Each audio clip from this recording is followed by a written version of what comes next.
Terima kasih untuk firman Tuhan hari ini yang sudah kita dengarkan. Apakah ada pertanyaan dari saudara-saudari sekalian? Iya, Pak Pendeta mau tanya, kita sebagai orang Kristen percaya apakah wajib belajar tentang teologi? Secara umum tidak, tetapi tergantung karunia yang Anda dapatkan. Kalau karunia Anda dapatkan adalah karunia mengajar, maka saya katakan hari ini Anda harus belajar teologi. Kenapa harus belajar teologi? Karena teologi memberikan kita banyak pengetahuan, ilmu untuk menafsirkan, untuk mengartikan, menerjemahkan Alkitab, ya. Di mana di situ ada ilmu hermeneutika, apologetika dan lain-lain yang memudahkan kita untuk menerjemahkan Alkitab secara baik dan benar, ya. Itu satu kewajiban supaya kita jangan memberikan sharing firman yang tidak benar. Ada juga yang berpendapat, lah itu kalau mengajar kan Roh Kudus bisa mengajar.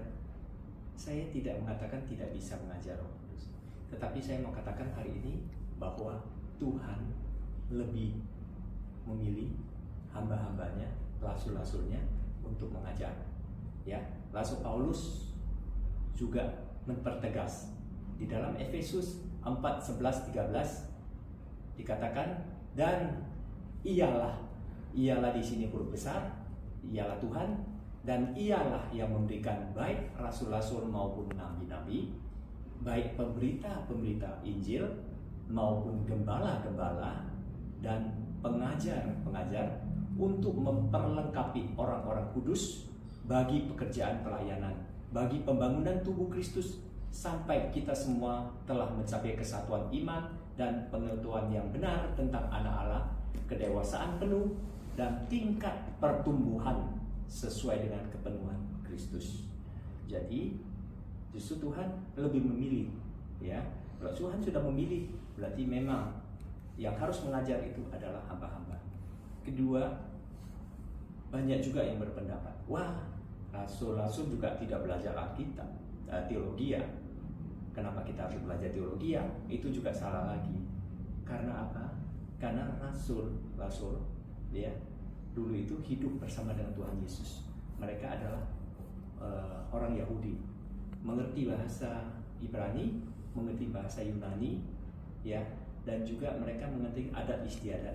Jadi setiap kejadian yang ada di Alkitab mereka mengerti, dan juga mereka mengerti setiap perkataan yang keluar daripada mulut Tuhan Yesus. Jadi kalau demikian, kita sekarang mengerti, ya, bahwa kenapa kita harus belajar teologi. Demikian, Bu. Apakah jelas penjelasan saya? Ya, jadi yang lebih penting apa tuh? Iya. Kalau untuk teologi memang wajib dipelajarin oleh hamba-hambanya, ya, penginjil, seperti yang tertulis dalam Efesus 4:11-13. Tetapi tidak semua orang Kristen wajib. Semua orang Kristen wajib untuk mengetahui, ya, yang namanya 3 konsep dasar kekristenan. Apa itu 3 konsep dasar kekristenan? Ya, kalau kita berbicara mengenai itu biasanya dikaitkan dengan trilogi. Trilogi itu kalau di dalam kamus itu kita ketahui 3 hal yang saling bertautan dan saling bergantungan, ya, atau 3 satuan yang saling berkaitan, saling berhubungan. Terus kalau kita lihat lagi ada namanya trilogi pelayanan, ya. Kita lihat, ya, Tuhan setelah kematian Tuhan Yesus, ya, kenaikan Tuhan Yesus, ada 3 kali Tuhan berbicara melalui rasulnya, yaitu Petrus, Paulus, dan Yohanes, ya. Tuhan berbicara mengenai 3 hal, ya. Masing-masing diberikan satu kekuatan untuk melayani. Petrus spesial untuk melayani orang-orang Yahudi. Kemudian Paulus melayani di luar daripada bangsa Yahudi. Kemudian siapa lagi? Yohanes. Dia juga penulis Injil Yohanes, dan dia juga luar biasa diberikan penglihatan untuk menulis yang namanya pewahyuan. Jadi dari sini saya baru mengerti ya, bahwa keselamatan tersedia bagi semua bangsa, bukan hanya untuk bangsa Yahudi. Kemudian kita kembali ke apa itu tri-konsep kekristenan ya.